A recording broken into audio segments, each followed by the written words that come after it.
नमस्कार। आज की वीडियो में आपका स्वागत है। आज हम समावेशी पूंजीवाद के बारे में बात करेंगे और सबसे महत्वपूर्ण बात आर्थिक पिरामिड के सबसे निचले हिस्से में संपत्ति की अवधारणा, जिसे सबसे पहले मिशिगन विश्वविद्यालय के के प्रहलाद और नॉर्थ कैरोलिना के स्टुअर्ट एल हार्ट द्वारा विकसित किया गया था। के प्रहलाद ने अंततः इस अवधारणा को विकसित किया और उसी शीर्षक के साथ एक पुस्तक का विमोचन किया, जिसमें दुनिया के सबसे गरीब लोगों को लक्षित करने के लिए निर्माताओं और सेवा प्रदाताओं के लिए विभिन्न विचारों और रणनीतियों पर चर्चा की गई। लेकिन इससे पहले कि हम आगे बढ़े, कृपया इस वीडियो को लाइक करना न भूलें। अर्थव्यवस्था, नीतियों और व्यापार पर अधिक वीडियो देखने के लिए इस चैनल को सब्सक्राइब करें। आज जब कोई पूंजीवाद के बारे में सोचता है तो हमारी पहली प्रतिक्रिया पैसे और लाभ कमाने के बारे में सोचने की होती है, और एक हद तक यह सही भी होगा। पूंजीवाद व्यक्तियों को स्वस्थ प्रतिस्पर्धा और निरंतर नवीनीकरण के लिए जगह के साथ उत्कृष्टता और सफल होने का सर्वोत्तम साधन प्रदान करता है। हालांकि यह गलत होगा यदि कोई पूंजीवाद को केवल इतने संकीर्ण लेंस के माध्यम से देखता है। पूंजीवाद कई अन्य विचारधाराओं की तरह है। इसके कई पहलू हैं और इस वीडियो में हम पूंजीवाद के कम ज्ञात पहलुओं में से एक की जांच करेंगे। जब हम यहाँ आर्थिक पिरामिड के बारे में बात करते हैं तो हमारा वास्तव में क्या मतलब है? विश्व के आर्थिक पिरामिड के बारे में कहा जा सकता है कि इसमें 4 स्तर हैं, टियर 1 से टियर 4 तक। इनमें उपभोक्ताओं के विभिन्न स्तरों को अलग अलग खर्च करने की शक्ति के साथ दर्शाता है। टियर 1 में सबसे अधिक संपन्न उपभोक्ता होंगे जो अल्पसंख्यक हैं, और इसके बाद टियर 2 और टियर 3 है जिनमें उच्च और मध्यम आय वर्ग के उपभोक्ता हैं। अधिकांश बड़े पैमाने के निर्माता और बहुराष्ट्रीय कंपनियां मुनाफे को अधिकतम करने के लिए आमतौर पर उपभोक्ताओं के इन 2 स्तरों को लक्षित करती है, पर यह कम खर्च करने की शक्ति वाले टियर 4 के उपभोक्ताओं को काफी हद तक नजरअंदाज कर देता है। यहाँ ध्यान देने वाली एक महत्वपूर्ण बात यह है कि अधिकांश उपभोक्ता टियर 4 में हैं, जो दुनिया की आबादी का लगभग 2/3 हिस्सा है। टियर 4 के उपभोक्ताओं को नजरअंदाज करने के पीछे पारंपरिक तर्क उनकी कम खर्च करने की शक्ति के कारण रहा है। हालांकि हाल के अध्ययनों से पता चला है कि इस तरह के तर्क में कई कमियां हैं। सबसे पहले आर्थिक पिरामिड के टियर 4 में लोगों की भारी संख्या है, तो निर्माताओं और बहुराष्ट्रीय कंपनियों के लिए इसका क्या अर्थ है? हाल के अनुमानों से पता चला है कि विकासशील देशों में गरीबों के बीच अनौपचारिक अर्थव्यवस्थाएं इन देशों में सभी आर्थिक गतिविधियों का 40% से 60% हिस्सा है। इसके अलावा चूंकि बड़ी संख्या में टियर 4 के उपभोक्ता गरीब हैं, आमतौर पर उनके पास न संपत्ति के लिए आवश्यक कागजात होते हैं और न ही औपचारिक शिक्षा। इन मुख्य कारणों की वजह से टियर 4 के उपभोक्ताओं की वास्तविक खर्च करने की शक्ति पर बड़ी मात्रा में अनुभवजन्य डेटा उपलब्ध नहीं है, और इस बाजार की पूंजीकरण की क्षमता की छोटी सी झलक अभी दिखाई देने लगी है।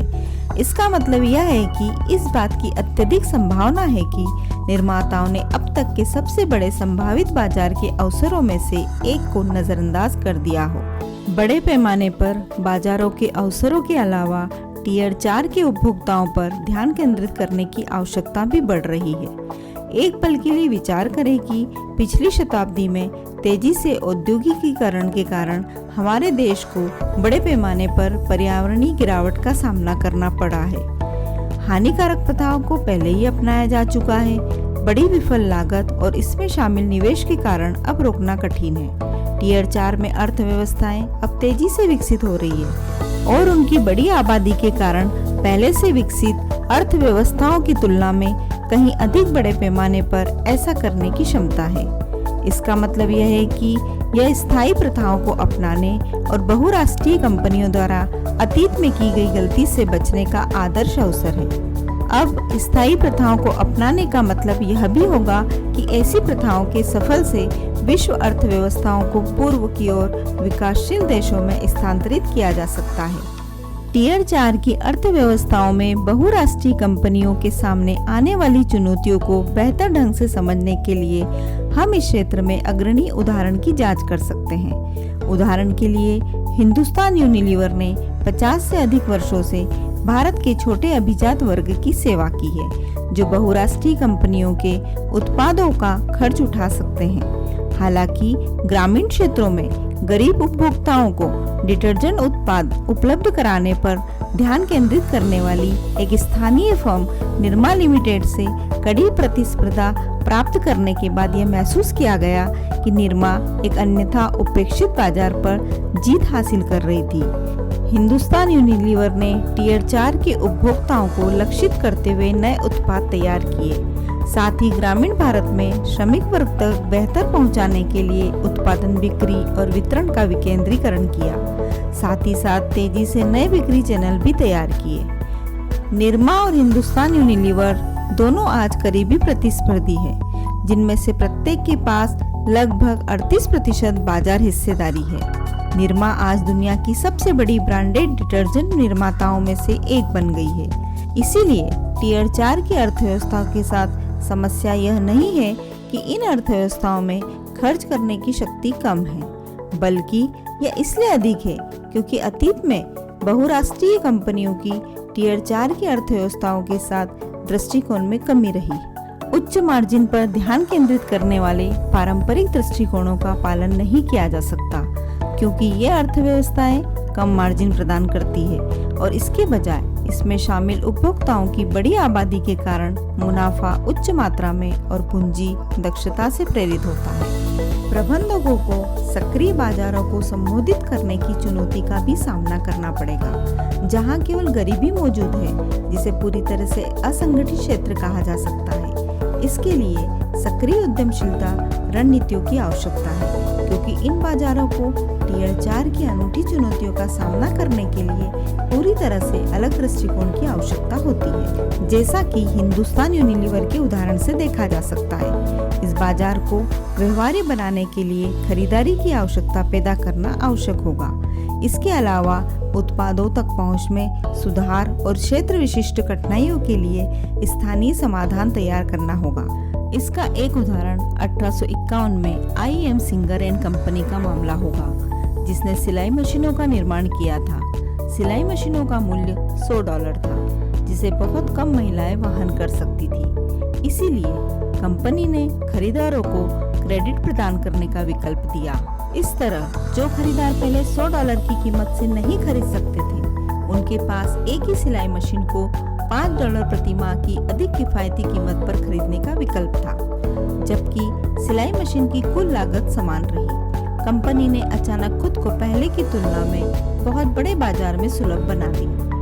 बहुराष्ट्रीय कंपनियां ही एकमात्र खिलाड़ी नहीं है जो टियर 4 के बाजारों के विकास में प्रासंगिक है। वास्तव में सबसे कुशल दृष्टिकोण के लिए सरकारों, गैर सरकारी संगठनों और कई बहुराष्ट्रीय कंपनियों से लेकर टियर 4 के बाजारों को तेजी से विकसित करने के लिए बड़ी संख्या में संस्थानों की आवश्यकता होगी।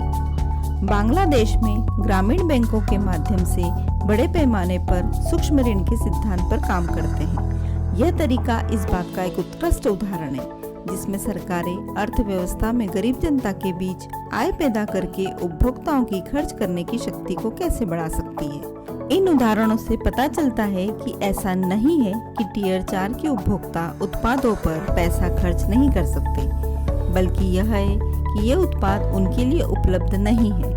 वर्तमान में टियर 4 के बाजार में जनसंख्या जनसांख्यिकी के बड़े पैमाने पर है और तेजी से जनसंख्या विस्तार की संभावना को ध्यान में रखते हुए यह केवल अपरिहार्य है कि ये बाजार निकट भविष्य में महत्वपूर्ण आर्थिक केंद्र बन जाएंगे। बाजार में सभी प्रासंगिक खिलाड़ियों के पास इन बाजारों को भुनाने के लिए प्रोत्साहन के साथ साथ पिछली गलतियों से सीखने और उनसे अधिकतम लाभ प्राप्त करने के लिए इसे स्थायी और कुशलता से करने का दायित्व है। यह वीडियो आपके लिए शक्तिकी.org द्वारा लिया गया है।